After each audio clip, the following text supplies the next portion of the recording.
Hey watercolor wizards, Hajra here. Today, I'll be doing some adorable miniature inky owl trick-or-treaters. By the way, video scripts, project sketches, art blogs, deconstructed painting posts, and more rewards are available for my patrons on Patreon. So owls are often associated with night, Halloween, and October. I decided to use the 8-pack of ATC Twinchies that I've shown in a ATC product review video before, along with all of the other ATCs that I bought. These ones are 2x2 inch squares of a thin cardstock, and I thought they would be great for these mini ink owls. It was the best way for me to use the Twinchies as this paper is thin, not sized with gelatin, and also wood pulp rather than cotton, so I figured simple ink pieces would work best for it. I wouldn't buy this product again due to the size and paper quality, but it was a fun and super cheap purchase. I can always cut my own higher quality watercolor paper up for future miniatures. So I did round all the corners of the 8 cardstock pieces to make them look a bit more elegant, and if I want later I can paste them onto a large black paper background. For right now, I'm just gonna leave them little separate owls, which are really cute in a stack. I'm glad to get an Inky project video up on the last day of Inktober too, as I really just missed it this year. Owls are really mysterious and beautiful in real life, but they can be drawn as cute too, especially if you make them tiny and simple and plump and dressed up in Halloween costumes like I do here. So I started out with pencil drawings, and I had a blast drawing the various costumes that I feel are emblematic of Halloween to me, and I think they're pretty standard actually. The first one here is a witch, which every girl has been at least once for Halloween, I think. So my owl witch has her little crooked hat and magical brooch and starry garb. And since she's conveniently a bird and can perch, I decided I'd stick a little magical broomstick in there for her to perch on and use. And here's Jamie the Jinx. I named the little Easter chicks I did earlier this year too, and I felt like I should name these owls as well, and thought it would be fun if I gave them names inspired by my patrons on Patreon. Since there were 8 pieces of mini cardstock,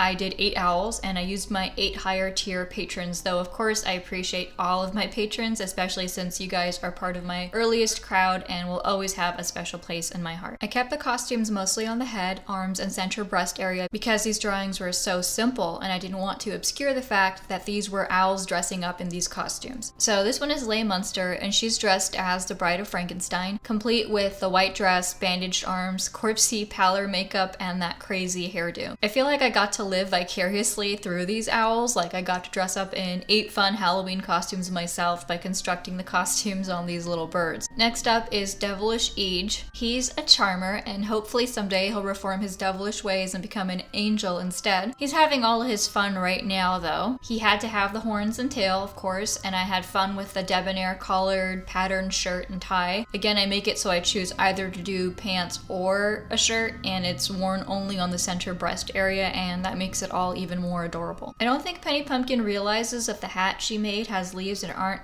accurate for a real pumpkin, but I can see she got the leaves and vines on the sleeves right though. I also noticed that she sort of smushed her pumpkin costume a bit on our left side and it looks a little uneven, but she sewed it all herself, so I'm still very impressed. I'm using a black zig writer, by the way. The few markers I own are all zig writers. I don't use markers much, and these are nice because they have 2 tips, a fine and a thick one, and they are waterproof and light fast. And then there's Dahlia Draculina, several other letter D costumes, but I felt a vampire was pretty iconic and not to be skipped. The owl doesn't have long hair. I felt the short widow's peak hairdo looked too cute to alter, and I figured as an owl, Dahlia can have short hair because she's a bird with short feathers anyway. Small accessories can add a lot of impact, and here the hair, the fangs, the posh buttons, and big collar to the cape speak volumes. No written labels are necessary for any of these owls in costume. The visual cues tell us who they dressed up as despite being so simple. And I think Phantom Phil is one of my favorites. Making it so I could still tell that it was an owl underneath the sheet with just the toes below it was really, really fun. I left the eyes and beak poking out from holes in the top of the sheet, so that made it easier, of course, but the little sheet wrinkles where his arms and head and his brows are were the more subtle touches. Gypsy Katrina was one of the last owls I drew, and she has a lot of accessories. A gold earring, gold coins around her neck and on her waist scarf. She's also the only owl with eyelashes and some eyeliner because I feel for her to have some gachel or gajol rimming her eyes as part of the costume, so she's a real sultry little bird. And Captain Sparrow was another late addition to the drawings. He is a costume overachiever, and he's decked out with his captain's hat, of course, but also a hook hand, peg leg, eye patch, pants patch, and even recent stitches by his eye. He's emulating a very injury and danger-prone pirate, obviously, and in his case, maybe the feather in his cap is a trophy he claimed from a defeated bird. Well, wizards, that's all my trick-or-treating owls inked up. I hope you enjoy them as much as I enjoy drawing and inking them. In a following video, I'll paint them so they're all ready for their big night out. Are you doing any spooky drawings or dressing up for Halloween? Tell me in the comments below. Thanks for parking your brushes here. Please like, subscribe, and check out my website links and Patreon page to support this art channel below. If you're already my patron, thanks for being an excellent owl. If you're interested in buying my originals or prints, please email me or visit my website for info. And until next time, wishing you all spooky ink adventures.